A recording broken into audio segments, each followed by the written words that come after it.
All right, we're going to do question 15 from our practice test. This one's a pretty tricky one, but here we go.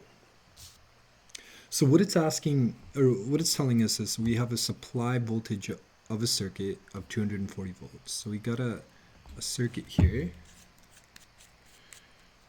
and I like to draw out my circuit. We've got a resistor, supply voltage is 240 volts. We got 32 amps flowing through.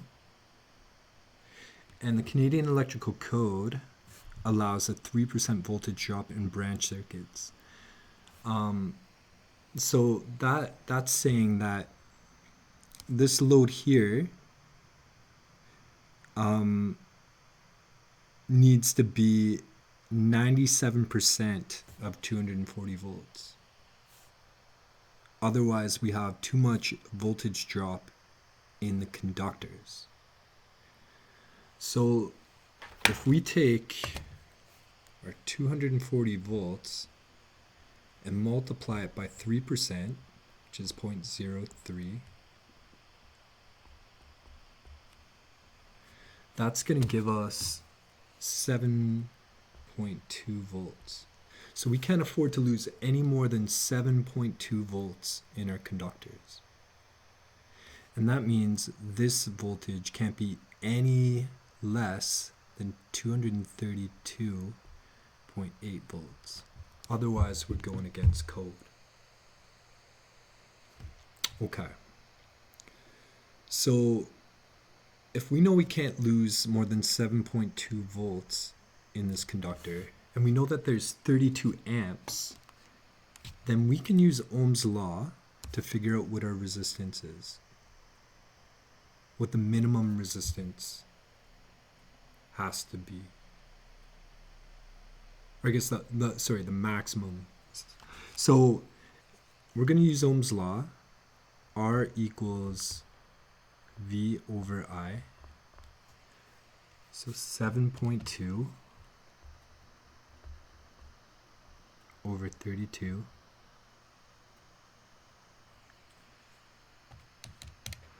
And that's going to give us 0.225 ohms.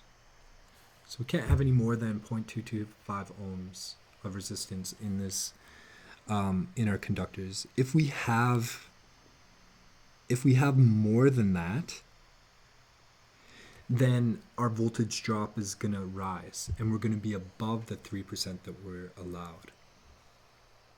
Okay, so the other information that we're given is we know that these conductors used have a resistance of 1.2 ohms per 300 meters. They could have given us any value there. But what we need to recognize from that is we're given a ratio. For every 300 meters, there is 1.2 ohms. Or another way of writing that out is 300 meters equals 1.2 ohms. Oh, I'm sorry, ohms. Well, we know that we have 0.225 ohms.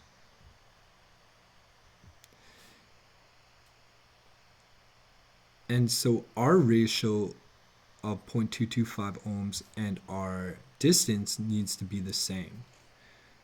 Let me write it out the original way I had it here. So our ratio states 300 meters equals 1.2 ohms. Now, if you take a look at that ratio, you would immediately know that if you had 600 meters, then our resistance would be 2.4 ohms. So our ratio always remains the same. Now, if we have, which we do, 0.225 ohms, well, we know we're going to have, that's a fraction of 1.2 ohms, so we're going to have a lot less distance, but our ratios are going to be exactly the same. And so we can state that in mathematical formula that 300 meters over 1.2 ohms is going to equal our unknown distance over our known resistance. So now all we got to do is bring, to solve for m, is to bring our 0.225 ohms to the other side of the equation on the upper half when we're transposing. So we end up with a formula that looks like this. So 300 times 0.225 divided by 1.2, and that gives us 56.25 meters. And you'll see that's what they give us in option D there, but that's not the answer. So they're trying to trip us up here. But the question says, how far can the load be from the source voltage?